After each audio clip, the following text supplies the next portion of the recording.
नमस्कार दोस्तों। आइए आज सुनते हैं मालती जोशी जी की लिखी कहानी मेरे बसंत को ये किसकी नज़र लग गई। तो कहानी शुरू करें दोस्तों। मम्मी जी, शहद घुली आवाज़ कानों में पड़ी और मन प्रसन्न हो गया। पता नहीं महिलाएं बेटे की शादी को लेकर इतनी तनावग्रस्त क्यों रहती हैं। मेरे घर में तो चेतन की शादी के बाद रौनक हो गई है। दिन भर मन और घर खिला खिला सा रहता है। शहद सी मीठी आवाज़, पायल की रुनझुन और खनकती चूड़ियाँ कानों में रस घोलती रहती थी। मम्मी जी, एक बात पूछनी थी। बोलो बेटे, मैंने स्नेह सिक्त स्वर में पूछा। मेरी मौसी के देवर एक इंटरव्यू में यहाँ आ रहे हैं। अगर वे अपने यहाँ रुकना चाहें तो? चाहें तो का क्या मतलब? उन्हें यहीं रुकना है। अपना घर होते हुए वे कहीं और क्यों रुकेंगे? मैंने सोचा पहले आपसे पूछ लूं। वो तो खैर अच्छा किया, पर घर तुम्हारा भी है बेटा, तुम्हारा भी उतना ही अधिकार है। अच्छा, अब एक काम करो, माया को साथ लेकर जरा गेस्ट रूम की सफाई करवा लो, चादरें वगैरह बदल डालो, बाथरूम में साफ़ तौलिया, नया साबुन, टूथपेस्ट वगैरह रखवा दो, बाल्टियाँ भी एक बार धुलवा दो। वह खुशी खुशी चली गई। उसने खुद ही कमरा ठीक कर दिया। माया के लिए सिर्फ झाड़ू पोछे का काम छोड़ दिया। शुचिता की यही आदत मुझे बहुत अच्छी लगती है। उसमें ज़रा भी आलस नहीं है। बड़े परिवार से आई है तो काम की आदत है। कहती भी है, अपने यहाँ तो काम जैसा कोई काम ही नहीं है।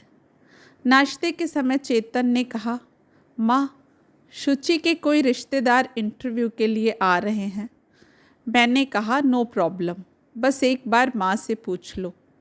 मन खुश हो गया। मैं घर की मुखिया हूँ, इस बात का एहसास वे जब तब दिलाते रहते हैं, अच्छा लगता है। 2 दिन बाद मेहमान आ गए। शुचिता बड़ी खुश थी। स्वाभाविक था, शादी के बाद पहली बार उसके पीहर से कोई आ रहा था। पीहर से उसका लगाव वैसे भी कम ही लग रहा था। शादी के बाद सिर्फ एक बार राखी पर गई थी।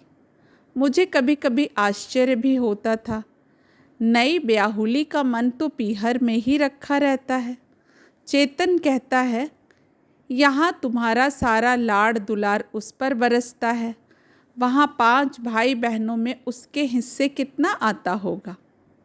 मौसी के देवर, मुझे तो लगा था कोई अधेड़ व्यक्ति होगा, पर ये तो बिल्कुल लड़का सा था, एकदम चेतन जैसा।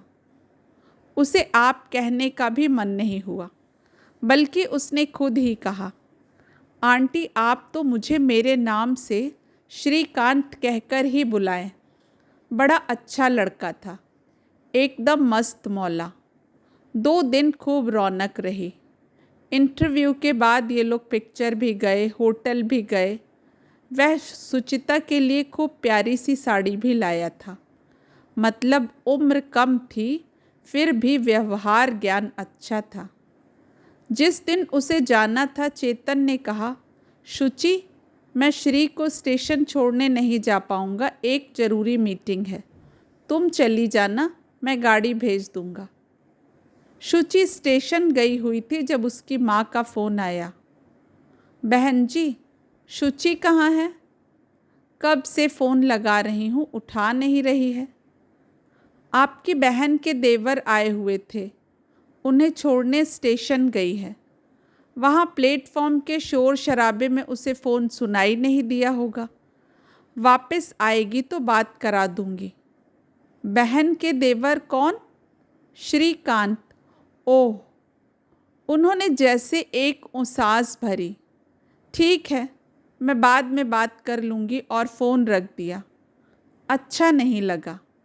अरे जब फ़ोन किया ही था तो हमारी भी कुशल क्षेम पूछ लेती कि सारा रिश्ता सिर्फ बेटी से ही है। दूसरे दिन सुबह पूजा पर बैठने से पहले मैं गेट का ताला खोलने गई। उसी समय एक ऑटो आकर रुका। शुचिता के बड़े भाई थे। आइए आइए, मैंने स्वागत करते हुए कहा। आपने खबर कर दी होती चेतन स्टेशन आ जाता। एकदम ही प्रोग्राम बन गया। इंदौर एक मीटिंग में जाना था, सोचा मिलते हुए निकल जाऊंगा। स्वाभाविक ही था, उसी शहर में आकर बिना मिले कैसे लौट जाते। मैं उन्हें सीधे गेस्ट रूम में ले गई। आप फ्रेश हो लीजिए, तब तक मैं चाय बनाती हूँ। बच्चे तो देर में नीचे उतरेंगे। एक कप चाय बनाने में देर ही कितनी लगती है। चाय छानकर मैं इंतज़ार करती रही। बड़ा असमंजस था। मुझे पूजा पर बैठना था, पर उनका इंतज़ार भी ज़रूरी था। हो सकता है नहा धोकर ही बाहर आए। उन्हें तुरंत निकलना भी तो था। मैंने सोचा, भगवान कहाँ भागे जा रहे हैं, मेहमानों का स्वागत ज़्यादा ज़रूरी है। मैंने तुरंत कढ़ाई चढ़ा दी और फटाफट हलवा सेंक लिया। अपने भाई के लिए वही नाश्ता बनाए, यह अच्छा थोड़े ही लगता है। हलवे के बाद मैं नमकीन पूड़ियाँ उतारने की सोच रही थी कि शुचिता नीचे आ गई। मैंने कहा, बेटा तुम्हारे भाई साहब आए हैं, अपनी चाय बाद में बनाना, पहले उन्हें चाय दे आओ और चेतन से कहना जल्दी तैयार होकर आ जाए, वे शायद तुरंत ही निकलने वाले हैं। मेरी बात पूरी होने से पहले ही वह गेस्ट रूम में चली गई थी। चाय वहीं छूट गई थी। मैंने सोचा मैं ही दे आती हूँ, क्या फ़र्क पड़ता है। दरवाज़ा बंद था। भीतर से शुचिता की तल्ख आवाज़ आ रही थी। ये मेरा घर है, यहाँ कौन आएगा यह मैं तय करूँगी। यहाँ आपकी तानाशाही नहीं चलेगी। चुपचाप वहाँ से लौट आई। विश्वास ही नहीं हुआ कि यह शुचिता की आवाज़ है। फिर किचन उसके भरोसे छोड़कर मैं पूजा करने चली गई। बाहर की आवाज़ें कानों से टकराती रहीं। कुछ देर बाद चेतन नीचे आया। तीनों ने नाश्ता किया। फिर उसके भाई ने पूजा घर के दरवाजे पर खड़े होकर कहा, माता जी प्रणाम करता हूँ, मैं निकल रहा हूँ। अच्छा बेटा, अगली बार आओ तो बहू रानी को भी साथ लाना। माँ, मैं भाई साहब के साथ ही निकल रहा हूँ, उन्हें टैक्सी में बिठाकर ऑफिस निकल जाऊँगा, चेतन ने कहा। उसके बाद ही मेरा पूजा में मन लग सका। 1-1.5 घंटे बाद जब मैं बाहर आई, देखा शुचिता पत्थर की मूर्ति सी डाइनिंग चेयर पर बैठी है। उसका चेहरा अजीब सा हो रहा था। उसी अजीब सी आवाज़ में उसने मुझसे कहा, आपने चुगली की थी। हे भगवान, इस उम्र में यह भी सुनना था। श्री के आने के बाद आगरा कैसे पहुंची? उसने कठोर स्वर में पूछा, जैसे मुझे क्रॉस एग्जामिन कर रही हो। तुम्हें बताया नहीं था कि कल तुम्हारी माँ का फ़ोन आया था? तुम मोबाइल नहीं उठा रही थी, इसीलिए उन्होंने लैंडलाइन पर किया था। उन्होंने पूछा तो मैंने बताया कि मेहमान को छोड़ने स्टेशन गई है। उन्होंने नाम पूछा तो मैंने बता दिया। इसमें चुगली कैसे हो गई? अनजाने ही मेरी आवाज़ भी थोड़ी सख्त हो आई थी। सॉरी, उसने कहा और कमरे में चली गई।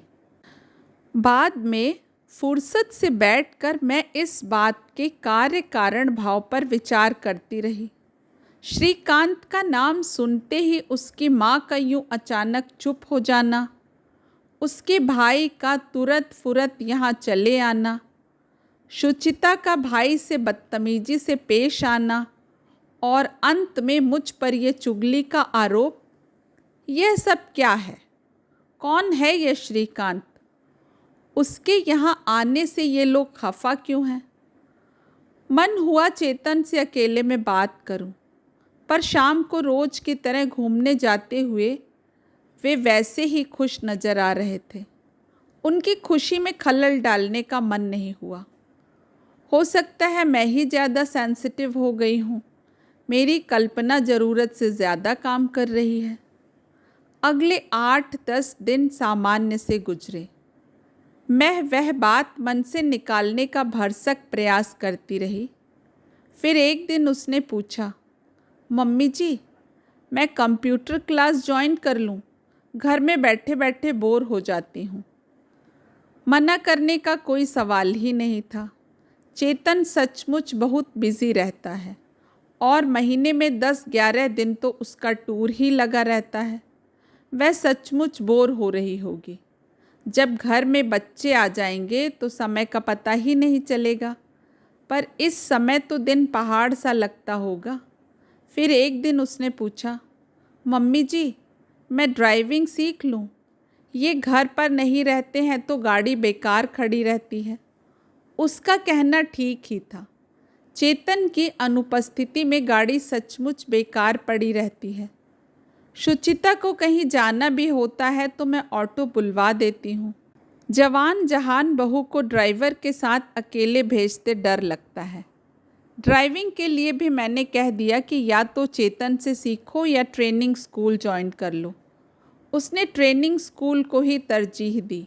बोली, आपके बेटे में ज़रा भी पेशेंस नहीं है। इतना चिल्लाते हैं कि एक्सीडेंट ना हो तो हो जाए।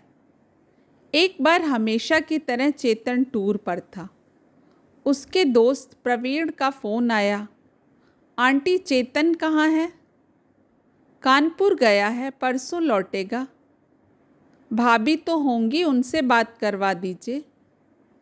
भाभी तो सहेलियों के साथ पिक्चर गई हैं। इतनी जल्दी भाभी ने यहाँ सहेलियाँ भी बना ली? इतनी जल्दी कैसे? शादी को पूरे 6 महीने हो गए हैं। प्रवीण थोड़ी देर चुप रहा, फिर धीरे से बोला, दरअसल भाभी को मैंने सीहोर में देखा था, इसीलिए पूछ रहा था। मुझे अच्छा नहीं लगा। प्रवीण का इस तरह मेरी बहू के बारे में पतासाजी करना एक अनाधिकार चेष्टा थी। इसीलिए मैंने बड़े ही लापरवाह अंदाज में कहा, लड़कियां हैं, उनका कब क्या मूड हो जाए पता नहीं चलता। सुचिता ने मेरे पूछने पर ठीक इसी लापरवाह अंदाज में जवाब दिया था। हम लोगों का ऐन वक्त पर प्लान चेंज हो गया। सीहोर में एक खूब सुंदर पिक्चर हॉल बना है, वहीं चले गए।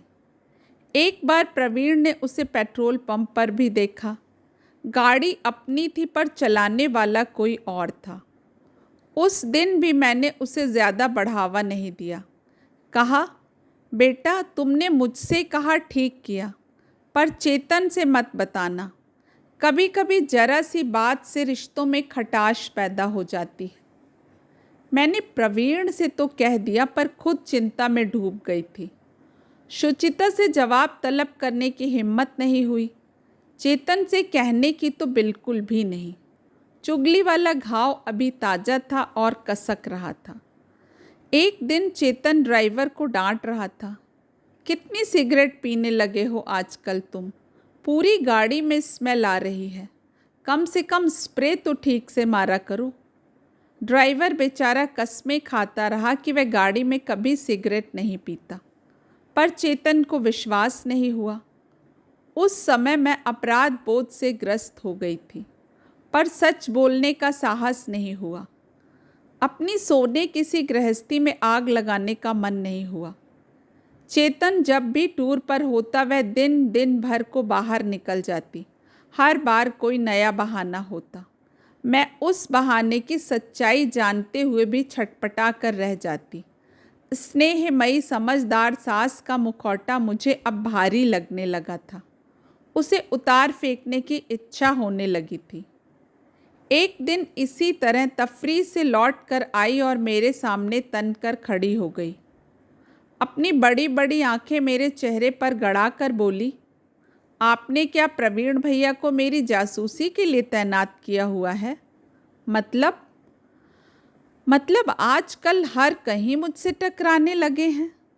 हर कहीं मतलब हर कहीं। उसकी मुद्रा एकदम कठोर हो गई थी।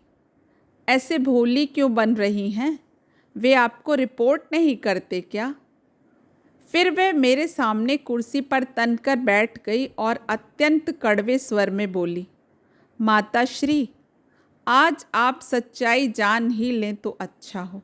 फिर मैं भी चिंता मुक्त हो जाऊंगी और मैं भी चैन से सो सकूंगी। यह शादी मुझ पर जबरन थोपी गई है। अपने तानाशाह भाई का जेल से छूटने का यह एकमात्र रास्ता था। इसीलिए मैंने शादी के लिए हामी भरी थी। अब मैं उन लोगों को इस ज़बरदस्ती का मज़ा चखाना चाहती हूँ। उन लोगों को क्या फ़र्क पड़ेगा, वे तो अपने कर्तव्य से निवृत्त हो चुके हैं। सज़ा तो हम लोगों को, मेरे मासूम निरपराध बेटे को मिल रही है। मैं मजबूर हूँ, पर मैं श्रीकांत को किसी हालत में छोड़ नहीं सकती। और हाँ, एक बात और कान खोलकर सुन लीजिए। अगर यह बात चेतन तक पहुंची तो मैं सुसाइड कर लूँगी और आप दोनों को दहेज प्रताड़ना के आरोप में फंसा दूँगी। यह बात कहते हुए उसकी मुख मुद्रा इतनी विकृत हो गई थी जैसे उसका लावण्य ही किसी ने सोख लिया हो। मैं बुरी तरह सहम गई थी। मेरी छुई मुई सी सुशील शालीन बहू कहाँ तिरोहित हो गई, कुछ समझ में ही नहीं आ रहा था। उसने धमकी दी थी और वह उस पर अमल भी कर सकती थी। अखबार में रोज ही तो इस तरह की खबरें आती हैं। बेकसूर लोग नाहक कानूनी शिकंजे में फंस जाते हैं। इस उम्र में अब थाना कचहरी करने की इच्छा नहीं थी। जीवन भर की प्रतिष्ठा एक क्षण में धूल में मिल सकती थी। वैसे मुझे अपनी इतनी चिंता नहीं थी, पर बेटे का पूरा करियर ही दांव पर लग जाता, जिंदगी तबाह हो जाती। इस घटना के बाद वह और भी निर्द्वंद हो गई थी। उसे जैसे किसी का खौफ ही नहीं रहा था। पर मज़े की बात यह कि चेतन के साथ उसका व्यवहार पहले जैसा ही था। जब तक वह घर में होता, वह पहले की तरह चहकती रहती, खिलखिलाती रहती। उसकी हंसी मेरे कलेजे पर हथौड़े की तरह पड़ती। अपनी जूठी देह लेकर वह मेरे बेटे के पास जा रही है, इस कल्पना मात्र से ही मेरा तन बदन सुलग उठता, पर मैं कुछ नहीं कर पाती। उस दिन चेतन दिल्ली गया हुआ था। सुबह की फ्लाइट थी। 9 बजे सुचिता भी निकल गई। आजकल उसने कुछ पूछना या बताना छोड़ ही दिया था। मैं बरामदे में बैठकर माला फेर रही थी। माला क्या फेर रही थी, कबीर की पंक्तियां सार्थक कर रही थी। मनुआ तो चहु दिस फिरे, यह तो सुमिरन नाही। करीब 10 बजे एक कार टैक्सी दरवाजे पर आकर रुकी। उसमें से चेतन उतरा। चेहरा बेहद थका थका सा, रंग उड़ा हुआ। क्या हुआ बेटा, तबीयत तो ठीक है? कोहरे के कारण प्लेन उतरा ही नहीं। तो तुम क्यों टेंशन ले रहे हो, इसमें तुम्हारी गलती थोड़ी ही है। उसने कोई जवाब नहीं दिया। सफ़र वाला बैग वहीं रखकर पास वाली कुर्सी पर बैठ गया और अपना सिर दोनों हाथों से थाम लिया। सिर भारी हो गया है ना? सुबह सुबह ठंडी हवा लगी होगी, बेकार में आना जाना हो गया। थोड़ा लेट लोगे तो अच्छा लगेगा। मैं अदरक की चाय बना देती हूँ या बाम मल दूँ। ये सब काम तो तुम्हारी बहू को करना चाहिए, उसे आवाज़ दो ना। मुझे काटो तो खून नहीं। तभी गेट के बाहर गाड़ी रुकने की आवाज़ आई और मैंने राहत की सांस ली। मैं लपक कर दरवाजे पर आई। देखा सुचिता नहीं, प्रवीण गेट खोलकर भीतर आ रहा था। चेतन आ गया? उसने सीढ़ियाँ चढ़ते हुए कहा। हाँ, आ गया हूँ, चेतन ने जवाब दिया। वह कुर्सी से उठ आया था। बोला, माँ से अपनी पत्नी के बारे में पूछ रहा हूँ, पर वे बता नहीं पा रही हैं। अब तुम ही बता दो, उनकी लाडली बहू इस समय कहाँ है? मैंने सिर नीचा कर लिया। प्रवीण बोला, आंटी को बताने से क्या फ़ायदा, वे हमेशा की तरह पर्दा डाल देंगी। क्यों माँ, ऐसा क्यों किया तुमने? चेतन की आवाज़ काँप रही थी। मुझसे ज़्यादा प्यारी है बहू तुम्हें? उसने मुझे धमकी दी थी रे। कैसी धमकी? यही कि अगर यह बात मैंने तुम्हें बताई तो वह आत्महत्या कर लेगी और हम दोनों को दहेज हत्या में फंसा देगी। उसने धमकी दी और तुम डर गई? डरना पड़ता है बेटा, समाज से, कानून से, बदनामी से डरना ही पड़ता है। मुझे अपनी फिक्र नहीं थी। मैं अपनी बची खुची ज़िंदगी जेल की सलाखों के पीछे गुजार लेती, पर मुझे तुम्हारी चिंता थी। बेटा, तुम्हारा तो करियर चौपट हो जाता। कोर्ट जब तक हमें बाइज्जत बरी करती, हम लोग तबाह हो गए होते। चेतन, ये बातें बाद में होती रहेंगी। गेट रेडी, वे लोग बाहर वेट कर रहे हैं। कौन लोग? मेरे कुछ दोस्त हैं। हमें कुछ गवाह भी तो चाहिए ना। किस लिए? आज जानती हैं आंटी क्या हुआ? उसने मेरे प्रश्न को नज़रअंदाज करते हुए कहा।